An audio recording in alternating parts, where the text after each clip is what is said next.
آقا سلام دل من خاله تک به تکتون چطوره؟ خیلی خیلی خوش اومدین به یکی از مهمترین آموزش‌های چنل.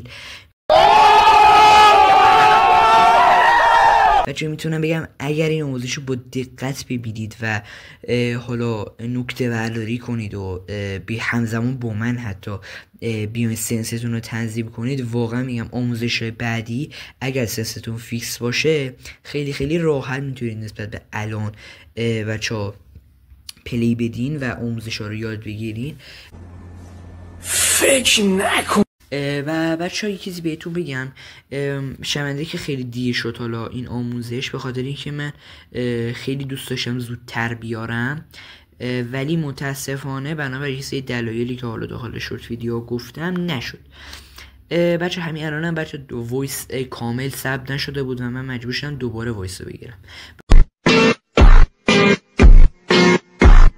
بچه نکته اول اینه که وارد سنستون میشید. بچه این چشمی وسط رو میگم سنس. بچه وارد خودتون میشید، این چشمی وسط رو روی کوچکترین حالتش قرار میدید، روی مرکز خودتون قرار میدید و روشناییشو بذارید روی 70. از اون بالا ببینید روی 60 و 70 قرار گرفته.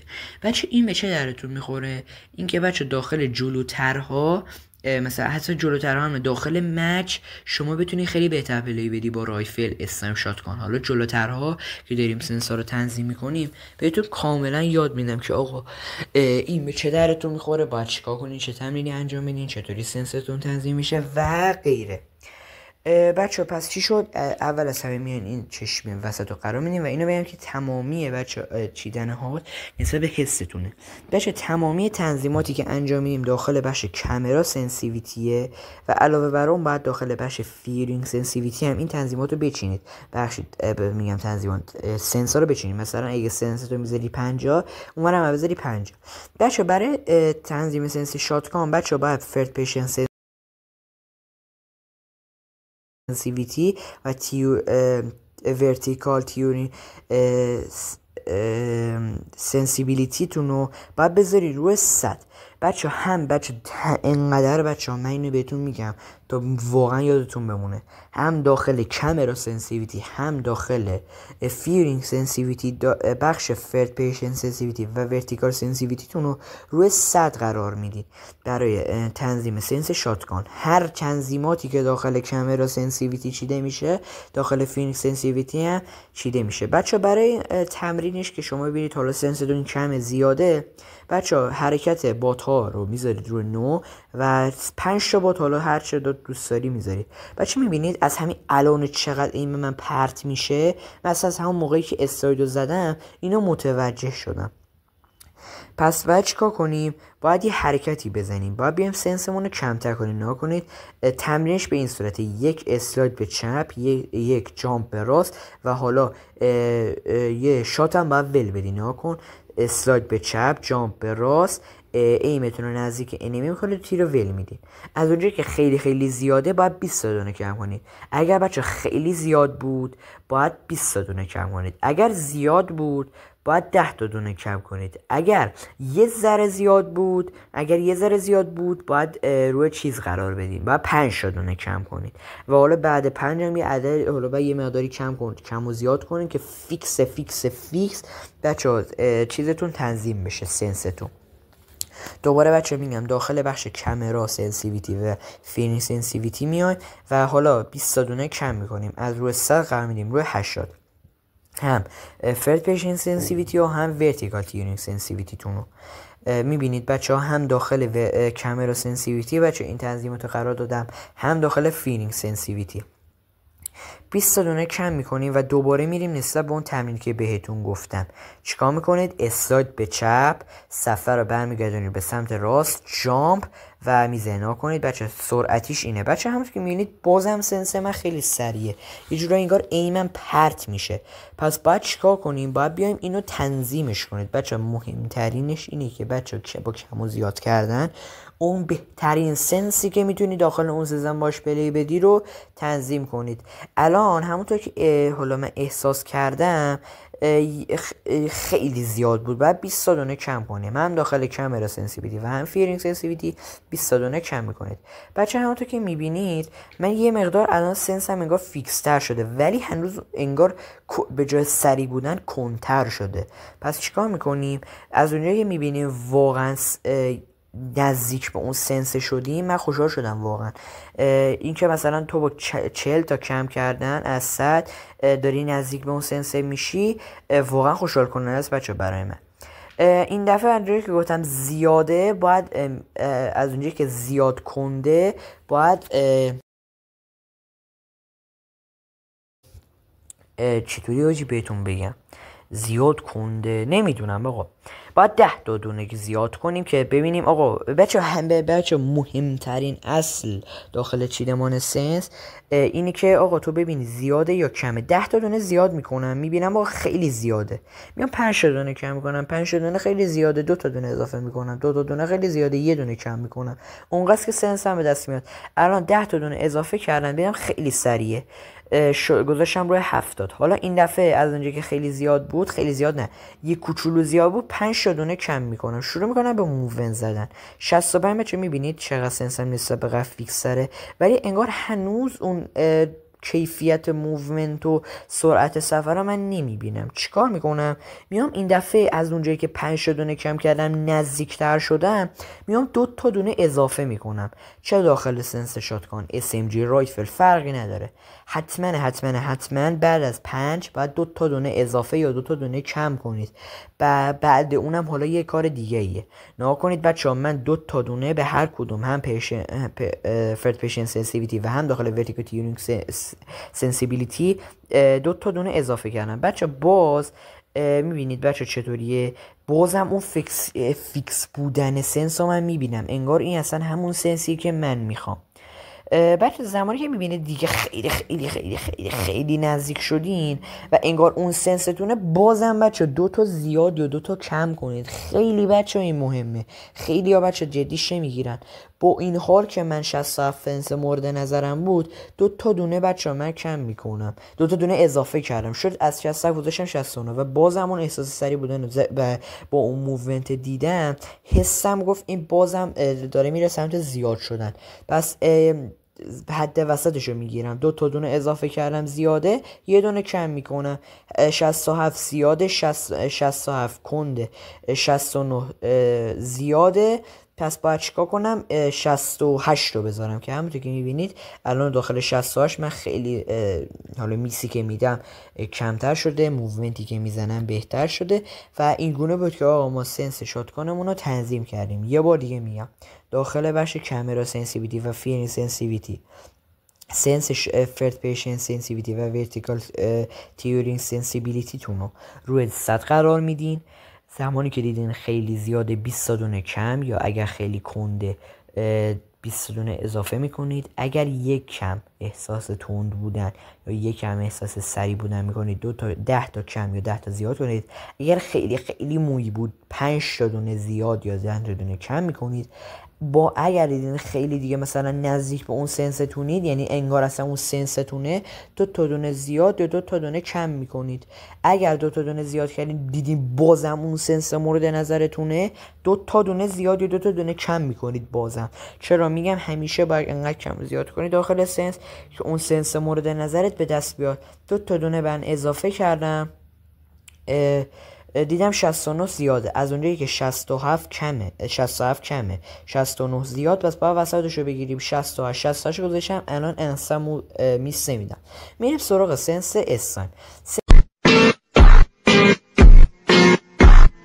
سنس اساین هر چقدر کمتر و حالا باید اندازه باشه بچه، همه اینا باید به اندازه باشه که تو میست خیلی خیلی، یعنی باید تا برسونی به 1%. بچه ها میام بچه ها اینقدر میگم بره تو گوشتون به خدا. بچه ها داخل کامرا سنسیتیویتی و فیلینگ سنسیتیویتی استایپر اسکوپ سنسیتیویتی تون رو روی 25 میذارید و همیشه بچه ها من زیاد بوده برام بچه هر چقدر سنس کمتر بهتر. نه الان روی نه که بچه بذارین روی 1 اندازه باشه. بچه من روی 25 گذاشتم، اینقدر زیاده بچه نها کنید، ایمم اصلا خوب فیکس نمیشه. اون دایره‌ای که بهتون گفتم اینجا به درد میخوره. تو زمانی که اسلاید به راستو زدی بعد اون دایره رو نزدیک انیمیت قرار بدی که اون که یک و از اونجایی بهتون میگم که سنس حالا استایپ تو کم باشه که زمانی که اون دایره نزدیک انمی بود حتما رو هد طرف قفل نیست که تو باید انقدر سنست کم و اندازه باشه که تو با یه ذره تکون دادن نزدیک هد طرف کنی و ایمت پرت نشه بره بالا. آقا من از اونجایی که حالا رو کنید بچه من میگم مشکلات من اینه که بچه اون حالا دستگاهی که من باش صدامو ضبط میکنم متاسفانه الان پیشم نیست و الان دارم از روی ویدیو وایس میگیرم، به خاطر همینه که چیزیست. 25 بچه همونطور که میبینید خیلی خیلی زیاده، همیشه برای منی که اسنایپ پلیرم خیلی زیاده. 20 دونه کم میکنم از روی 25 قرارش میدم روی 20. من یه سیزن که خیلی سنسا خیلی خیلی پایین بود 25 برام همون لحظه فیکس بود، ولی با این حال دوتا زیاد کردم، دوتا کم کردم، دوتا زیاد کردم، دیدم باز زیاد شد، یه دونه کم کردم دیگه رو 26 فیکس شد. بچه نها کنید زمانی که روی 5 سنسم بچه انقدر کمه که وقتی من ایممو نزدیک طرف نگه داشتم میخوام بیارم بالا که بزنم به هد طرف، ایمم میخوره به بادی، پس این خیلی کمه. میام چیکار میکنیم؟ میام 5 تا دونه اضافه میکنیم، خیلی کم نه ببخشید، یکم کمه، باید بیایم 5 تا اضافه کنیم که حالا نزدیک بشه. بچه میبینیم من الان با این که زیاد کردم 5 تا دونه بچه خیلی سنس کمیه. این من پرت شد، یعنی من یک کوچولو اومدم بیارم بالا بزنم تو هد طرف، این من پرت شد. اومدم چیکار کردم؟ اومدم آقا اومدم 2 تا دونه کم کردم، از روی 10 2 تا دونه کم کردم. آقا میبینید الان سنسم فیکس شد، از اون الان سنسم فیکس شد. میاد داخل ذهنت میگی الان 8 سنسی که فیکسه، ولی الان ببینید بچه سنس 8 برای من فیکس نبود بچه، کند بود. سنس 8 برای من خیلی خیلی خیلی کنده، خیلی مویی داره کند میزنه برا من، یعنی یه جورایی میتونم با همین سنسم پلی بدم، ولی سنس 10 هم برا من زیاد بود. من میام وسط اینا رو میگیرم میذارم سنس 9. الان که سنسم 9 نه اون کندی ترکیبی از کند و تند من دارم، یه جورایی مثل آب و آتیشه. نمیدونم دقیقا مثال درستی دارم براتون میزنم یا نه. هم باید کند باشه هم باید اندازه باشه، در حدی که تو زمانی که اون چشمی وسط و نزدیک طرف میذاری و میخوای ایمتو ببری نزدیک هد طرف، ایمت پرت نشه بره اونور. نگاه کنید بچه ها، میبینید الان دارم با رسم شکل بهتون توضیح میدم. من ایمم پایین وا میشه، میخوام بیارم بالا سمت هد طرف، ایمم پرت میشه. برای همین من با سنسم در حدی کند و تنظیم باشه که من زمانی که میخوام آروم بیارم بالا نزدیک به هد طرف بشه. و حالا میریم سراغ تنظیم کردن سنس رایفل. رایفل از اون دستگاناییه که واقعا میگم دقیقا مثل یه جورای اسنایپه، ولی باید یه مقدار تندترش قرار بدی، یعنی منظور من تند. حالا بریم جلوتر کامل متوجه میشین. بچه ها سنس مورد نظر برای چیزتون، برای رایفلتون داخل بخش کامرا سنسیویتی و فیلینگ سنسیویتی ADS سنسیویتیه که بچه روی 125 بچه هیچ وقت بچه و بگم تمرینش برای رایفل اینه که تو ثابت وایسی، ایمتو چپ و راست بکنی. الان بچه همونطور که داریم میبینین 125 خیلی برای من طولانی بود. کاری که کردم چی بود؟ اومدم از 125 گذاشتم روی 100. هیچ فرق بین 125 برای من اوکی نبود، مطمئنم برای شما ممکنه 125 خیلیه. الان روی 100 هم دقیقاً یه چیزی همون مدلی چه دیدین توضیحات استایپم چی بود؟ ایمت نباید پرچه تو شاتگان، چه تو رایفل، چه تو SMG، چه تو LMG، چه تو مارکسمن، چه داخل پیستول نباید ایمت پرت بشه. از روی 100 20 دونه کم میکنم میذارمش روی 80. حالا الان دوباره میام بچه، میبینید الان یه مقدار اون پرت شدنه کمتر شده. مثلا میبینی انگار از 3/4 شده 2/4، یه کوچولو بهتر شده. میام دوباره 20 تا دونه با این حال کم میکنم، چون هنوز اون پرت شدنه رو دارم میبینم. نسبت به اون پرت شدنه باید تصمیم بگیرین. الان خودتونم برین سنس بچینید، بعد یکی دو بار چیدن قشنگ سنس دستتون میاد. میذارمش آقا روی 60. بچه میگم هم تو کامرا سنسیویتی هم داخل فیرینگ سنسیویتی باید اینو باشه. اشتباه 70% بچه ها اینه که آقا فقط میان تو کامرا سنسیویتی میشینن. نه داداش، از این خبرها نیست، داخل هر دوتاش باید باشه. آقا میام روی 60 تنظیم میکنیم، دوباره میریم جلوی انمی وای میسیم برای اینکه آقا تیر بزنیم. میبینید بچه چقدر کمتر شد؟ بچه میبینید با 20 تا دونه کم کردن چقدر بهتر شد این موضوع. میام آقا چیکار میکنیم؟ میایم آقا 2 تا دونه از زمانی که میبینید خیلی نزدیک شده، میاید 2 تا دونه بات اضافه میکنی، 2 تا 3 تا بات اضافه میکنی. زمانی که این دوتا از هم دیگه دور شدن، مثلا روی راستی شروع میکنی به تیر زدن. بعد از این که طرف رو کشتی، سریع باید ایمتو ببری سمت چپیه. اگر خیلی خیلی کند باشه، اگر میگم خیلی خیلی تند، اگر خیلی تند باشه ایمت پرت میشه اون موقع. مثلا فرض کن داخل فایت ایم تو ایمی طرفو زدیش کامل، طرف اول زدی، طرف دوم جامپ زده رو سرت، تو بلافاصله بعد از کشتن اون رسیده رو زمین، تو باید برگردی ایم بگیری رو اون دیگه. ایمت نباید اون موقع پرچه. آقا گذاشتیم روی 40، بعد روی 40 گذاشتیم روی 30. بچه الان من یه مقدار احساس کندیت کردم، پس الان دارم نزدیک میشم به سنسم، یه چیزی بین 30 و 40. بچه میبینی ثابت وای میستم، زمانی که دوتا بات از هم دیگه دور میشن، زمانی که سمت راستیه رو کشتم، سری میرم سراغ سمت چپیه ببینم آیا سنسم کنده یا تون.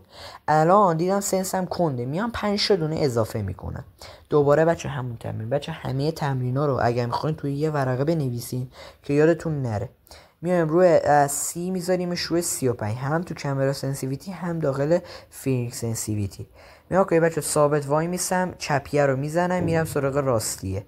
الان میبینید بچه حالا این مقدار مشکل اینترنتی هم من داشتم، نگاه کن، چپیه رو زدم میرم سراغ راستیه. دقیقا همین طوریه بچه. همه اینا الان چی بچه ها؟ من موقعی که داشتم میچیدم الان روی سنس 35 بچه سنسم فیکس بود، میتونستم روی سنس پلی بدم، ولی در هر صورت 2 تا دونه اضافه میکنم ببینم آیا درسته، آیا الان اون سنسیه که من میخوام میتونم خوب روش پلی بدم. 2 تا دونه اضافه کردم 37. بچه سنسم حالا نمیدونم، من دقیقا یادم نمیاد تند بود کم بود زیاد بود، الان میبینم اینجا. بچه مثل این که اینجا سنسم انگار خب بچه مثل این که من حالا طبق چیزی که داخل ویدیو دیدم، سنس 35 برا من یه مقدار کند بود، 37 برا من یه مقدار تند بود. همونطور که گفتم یه حد وسطشو میگیریم 36.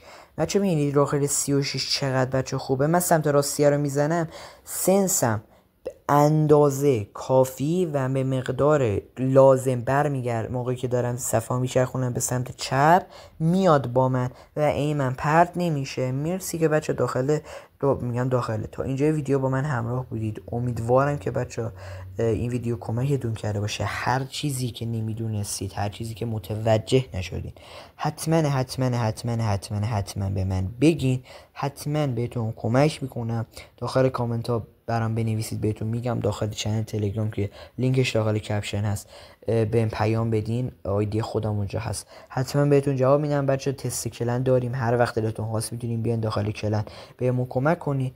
بچه این بود از آموزش سنس. من خیلی آموزش ها قرار در آینده داشته باشیم که حالا خیلی کمکتون میکنه اونها هم، ولی این همون اولین نقطه شروعه، جایی که تو باید استارتتو بزنی، استارتتو قدرتی بزنی. سنس تا چقدر بهتر باشه بازیت هم بهتر میشه. تمرین هایی که قرار بهت بگم، حالا اون راه حل ها و آموزش هایی که قرار بهت بگم و راحت تر میتونی انجام بدی. میبینید بچه چقدر سنس من فیکس تره. من دفعه پیش اومدم ویدیو بگیرم روی 37 تنظیم کردم و احساس سری بودن رو داشتم و حالا همین دیروز بود، ولی امروز صبح اومدم دیدم آقا این مقدار کنده، اومدم بودشم روی 36 دیدم بله آقا سنسم فیکسه. و مرسی که بچه تا اینجا ویدیو همراه بودین. حتما بچه لایک و سابسکرایب بزنین. اگر بچه چیزی نمی‌رسید داخل کامنت ها بهم بگین. فعلا خدافظ.